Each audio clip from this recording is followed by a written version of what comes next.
Hello अस्सलाम वालेकुम my YouTube channel. आज पार्लर से अभी आई हूँ। तो आज वैसे भी कोई काम नहीं था क्योंकि ज़रा ईद के बाद अभी तक ज़रा थोड़ा स्लो में ही जा रहा है काम। और महीने का आखिर भी है। सबसे बड़ी बात, जब महीने का आखिर होता है तो इंसान सोचता है क्या सस्ती से सस्ती हांडी बनाई जाए। तो मुझे कुछ समझ ही नहीं आ रहा था मैं आके क्या पकाऊँ। और वैसे भी 8 बज गए थे तो सब्ज़ी की दुकानें भी बंद हो गई थी जो रास्ते में आती थी। तो मैंने सोचा आज मैं दही पकौड़ियाँ बना लूँ। देखिए मैंने ये दही पकौड़ियाँ बनाई हैं, बहुत टेस्टी हैं, जो कि ख़त्म होने वाली हैं। और क्या कहते हैं, सोचा उसके साथ खाना खा लेंगे। और अब मैं आते साथ ही किस्वा बहुत ज़्यादा रो रही थी, बहुत ही ज़्यादा रो रही थी। पता नहीं शायद उसको मेरी शक्ल देखने की इतनी आदत हो गई है कि थोड़ी देर भी वो नहीं देखती ना तो रोने शुरू हो जाती है। अब ये देखिए आराम से माशाल्लाह खेल रही है अपने भैया। व्लॉग बनाना मैं समझती थी दुनिया का आसान काम है, लेकिन व्लॉग बनाना दुनिया का सबसे मुश्किल काम है। उसके लिए एट अ टाइम आपके हाथ में कैमरा होना चाहिए। और me as a working women जिसने पार्लर भी जाके काम करना है, जिसने ऐसी बच्ची भी संभालनी है और बेटे को भी ट्यूशन लेके आना है, छोड़ना है, घर का खाना भी बनाना है, सफाइयाँ भी करनी है। कभी कभी जैसा लगता है मैं पागल हो जाऊंगी, लेकिन मैं इतनी शौकीन औरत हूँ। और मैं मौसम की तरह हूँ, जैसा जैसा मौसम होता है ना मेरे मूड वैसे स्विंग होते रहते हैं। मेरा दिल करता है मैं टिकटॉक बनाऊँ ज़्यादा से ज़्यादा, जो कि मेरा बेहतरीन और लवली शौक है। मुझे बहुत शौक है टिकटॉक बनाने का।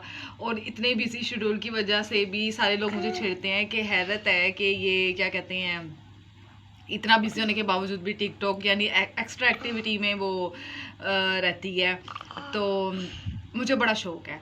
मैं कहती हूँ ज़िंदगी का हर दिन एंजॉय करना चाहिए। मुश्किलें और परेशानियाँ हर इंसान के साथ आती हैं, लेकिन ये भी अब देखेंगे मेरा बेटा मोबाइल पकड़ के बैठा हुआ है और ये क्या कहते हैं वीडियो बना रहा है। मुझे अभी तक मोबाइल पकड़ के वो लोग ऐसे ऐसे एंगल पे रखना है, मोबाइल कैसे एंगल पे रखना है मुझे पता ही नहीं होता कैसे करना है। तो खैर जो वो लोग बनाते हैं, मेरे तो 3-4 फ्रेंड्स हैं, तो मैं उनसे पूछती रहती हूँ। कोई बात नहीं, किस्सा बीच में रो पड़ी है। किस्सा को दिखाओ, रो पड़ी किस्सा। अब किस्सा रो रही थी, वो भी बीच में ऐड हो गई है क्योंकि वो चाह रही है कि मेरी भी तवज्जो मामा लें थोड़ी सी। तो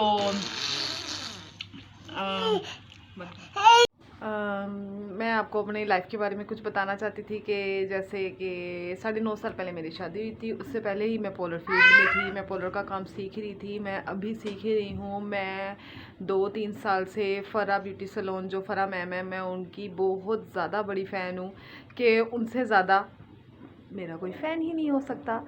तो मैं उनकी बहुत बड़ी फ़ैन थी और उनके लिए मैं पिंडी भी गई और जहाँ जहाँ उनकी क्लासेस होती हैं मैनेज करके, कोई कमेटी मेरी निकली हुई होती है, कोई मैंने थोड़ी सी सेविंग की हुई होती है या किसी से उधार लेके मैं उनकी क्लास अटेंड करने चली जाती हूँ।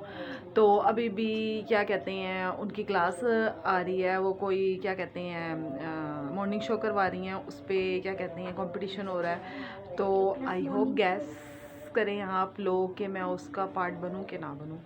तो मुझे बड़ी खुशी होती है उनसे मिलके, क्योंकि मैंने बहुत ज़्यादा पोलरों में ट्राई किया, बहुत ज़्यादा मैंने काम सीखा, लेकिन जो उन्होंने मुझे सिखाया मैं कहती हूँ मैं कहती हूँ कोई नहीं मुझे सिखा सकता। उनके ट्यूटोरियल में सुबह अजानी हो जाती हैं तो मैं उनके ट्यूटोरियल्स देखती रहती हूँ।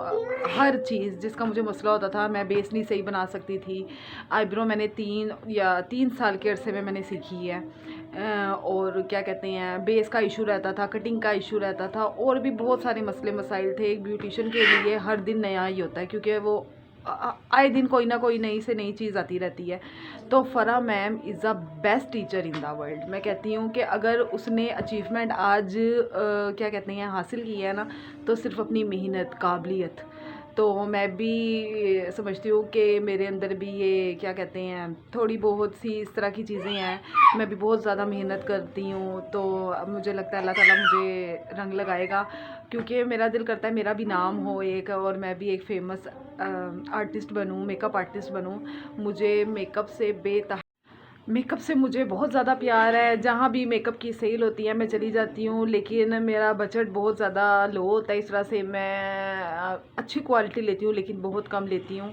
और मेकअप उनके ट्यूटोरियल्स देख देख के मैं आज मेरे कस्टमर मुझे ऐसे कह के जाते हैं, मज़ेदार आपने मेकअप बहुत अच्छा किया, तो उनको देख के और क्लाइंट भी आते हैं। लेकिन ये है कि अभी तक मैं उनके ट्यूटोरियल्स मुसलसल देखती रहती हूँ। ये मेरा पीछे बेटा आ रहा है, इधर आ फरजाम, ये मुझे बहुत ज़्यादा सपोर्ट करता है। मम्मा इंशाल्लाह आप एक दिन बहुत बड़ी मेकअप आर्टिस्ट बनोगी। देखिए मेरे हस्बैंड भी बहुत सपोर्टिव है, मेरा बेटा भी बहुत सपोर्टिव है। बस कुछ परेशानियाँ क्या कहते हैं आई थी, मेरी बेटी पैदा हुई, वो ठीक नहीं रह सकी, तो बस उसकी वजह से मेरा थोड़ा सा क्या कहते हैं पोलर का जो टाइम था वो स्किप हो गया था। मैं बहुत ज़्यादा माली हालात से भी परेशान हो गई थी। लेकिन अल्लाह ताला जितनी तेज़ी से लेता है चीज़ें, हम बहुत बड़े नाशुक्रे लोग हैं, हम अल्लाह ताला से नाशुक्री शुरू कर दे। मैं बेसिकली रेंट के घर पे रहती हूँ, और क्या कहते हैं मैंने जो सैलून बनाया हुआ है वो थोड़ी बहुत जो सेविंग थी, थोड़ा मेरे पास गोल्ड था, उसको मैंने सेल करके एक छोटा सा सेटअप बनाया हुआ है। इंशाल्लाह वो भी मैं जल्द आपको दिखाऊंगी कि मेरा सैलून कैसा है, अंदर मैंने क्या क्या मटेरियल रखा हुआ है। और इसलिए मैं कहती हूँ अगर आपको मेरी वीडियोस पसंद आती हैं तो इसे लाइक और सब्सक्राइब कीजिएगा और मेरी नेक्स्ट वीडियो का इंतज़ार कीजिएगा। अल्लाह हाफिज़।